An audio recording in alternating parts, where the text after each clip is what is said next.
think Chance the Rapper is a great example. Like, because radio is almost impossible to get, man. Even when you do get radio, you probably just getting your local radio, and you still got thousands of other radio that you need to go with it, other radio stations. But it's kind of hard to say that it's a good time because it's like a pond. More and more people coming to that pond and it's drying up more and more.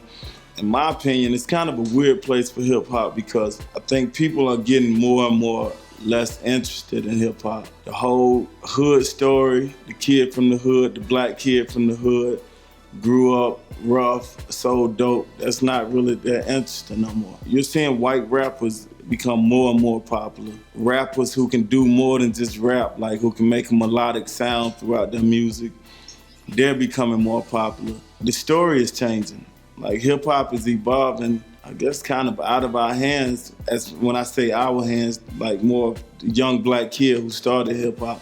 Now it's really even from an interest point, people are just like, okay, you gangster, you kill people, you sold drugs. We want to hear more of a happier sound now. That's been the shift in hip hop, and a lot of people don't know it, so they still making that same sound. I think less people are interested. People who invest money into hip hop, they're not that interested in that. The gangster, the street hip hop, the trap hip hop, trap music, I think it's just becoming less interested as opposed to the more have a good life music, smoking weed music, just happier music.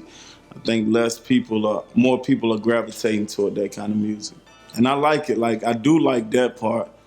It's just I think it's in a transitional stage where a lot of people are finding it out. And thanks to a lot of good rappers, man, like Drake, I think he makes music that make us want to live good. Like I want to have money too, as opposed to I'm that dude who show up at the club with 30 people and you don't want it with me. Like that's kind of, I don't know if it's me at my age, but that's just kind of not what I'm into at this point. My assessment on where the business of music is and where hip hop falls into is it's still trying to find its way. It's still trying to monetize something that was not monetized for a generation almost. 98 Napster came in. When Watermelon Chicken and Grits came out, there was no iTunes. There was no places where you could hear music as readily accessible as you do now. A lot of the blog sites have pretty much maybe defined themselves.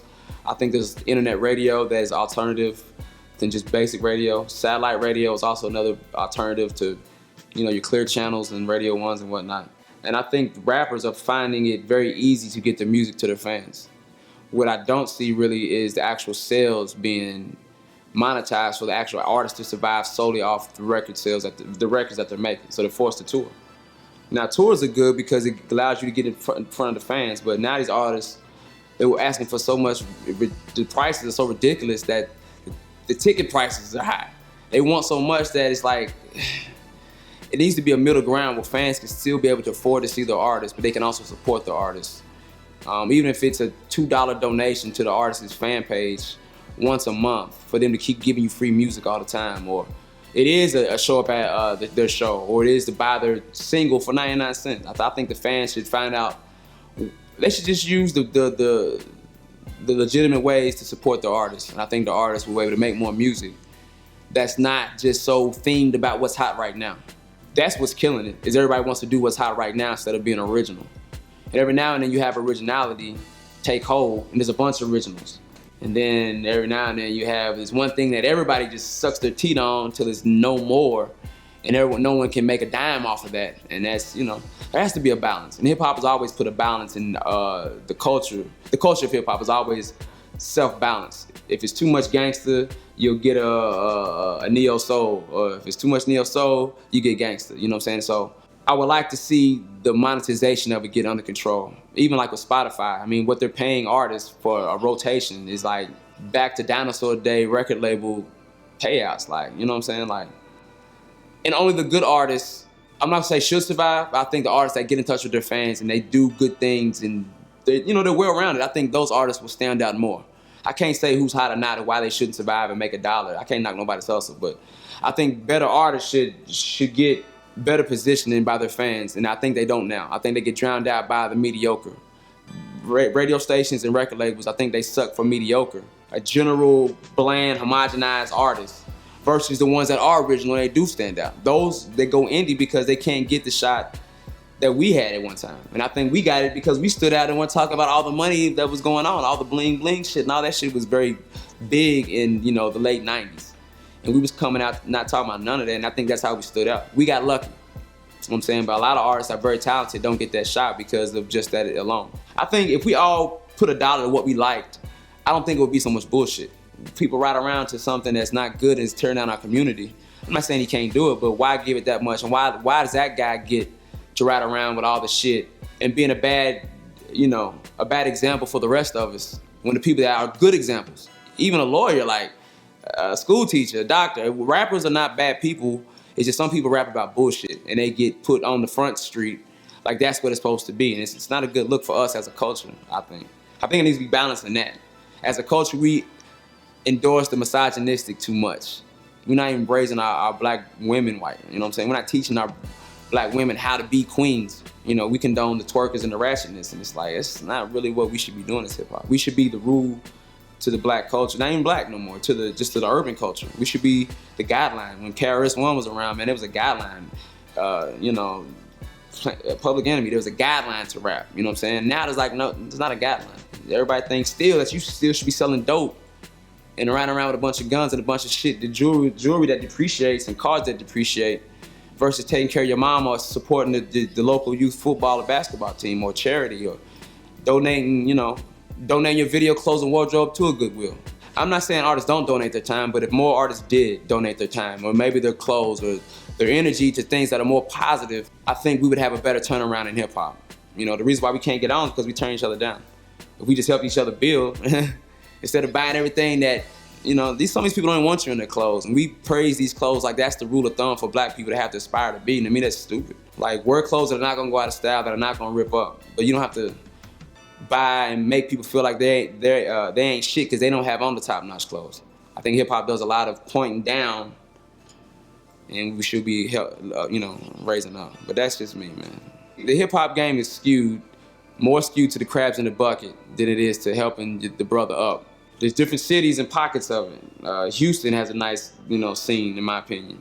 St. Louis, when they had Nelly and that scene, there was a nice scene going on in St. Louis at the time. And there's scenes in pockets, Atlanta, Miami. Even on the West Coast, there's success. Even in the Northwest, there's scenes in what's going on.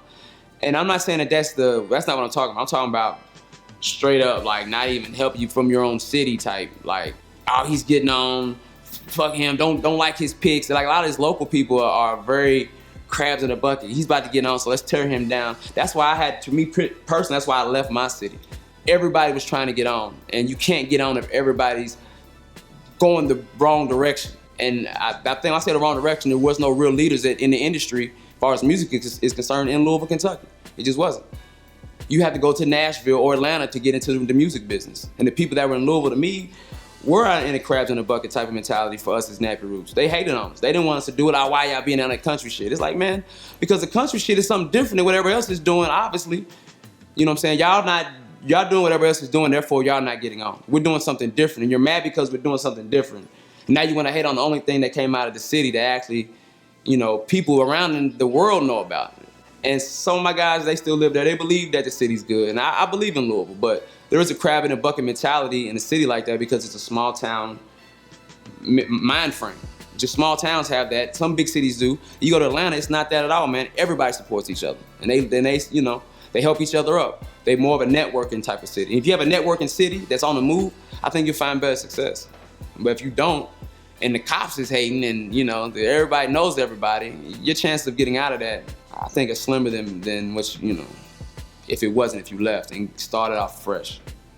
I hate the crabs in the bucket mentality we have as hip hop. Again, you don't see nobody else doing that in the music culture, society. Or you go into the other genres. All the EDM DJs all hating each other. All the country music people beefing with each other, over, some subliminal lines and songs. All the wives of country music people fighting each other on TV, you know what I'm saying? Is that really what hip hop was supposed to be about? And I don't know if it is. I've been around for a while, and I guess hip hop is 30 plus. I'm 38, so I kind of seen it when it started. I liked it when Big Daddy Kane, Kumo D. I liked it when Jay-Z, Nas. I liked it when Biggie and Pac. I liked it with Cash Money and No Limit. I liked it with Wu-Tang. I liked it with Outkast.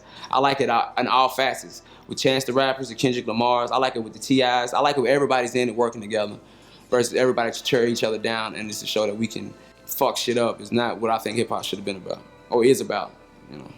Well, the advice I like to share, that I would share with anybody who wants to get into the hip-hop game, I try to be honest as possible.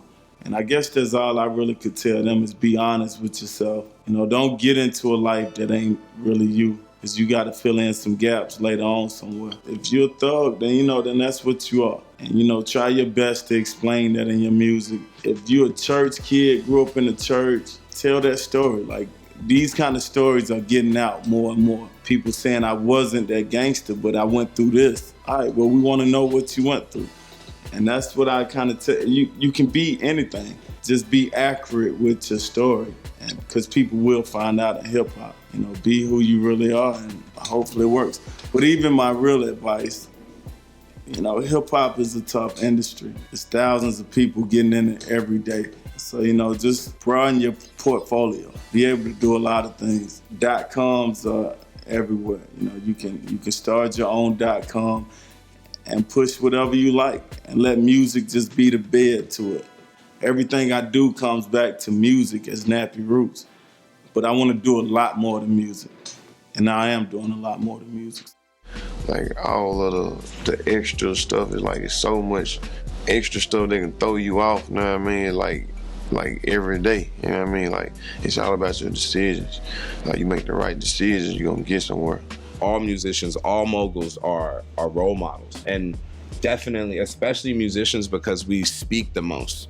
Actors, you know what they do. They go in and be fake every day. Your goal is to be fake every day. Not fake at heart, but you're just being something, you're playing a role. It's really kind of a tribute for my mother too, you dig what I'm saying? I told her story in the title track, Malta Bed. And it's just all about ambition and motivation from where I grew up and where I come from. We're gonna make something out of nothing. We're gonna go hard. We ain't gonna make no excuses. Whatever cards that we dealt, we're gonna make the best out of it. So I'm like, what kind of issue we got? That's my bad, you know what I'm saying? Nah, we ain't got no kind of issue. She said, yeah, we got an issue, sir. You got a gun in your bag.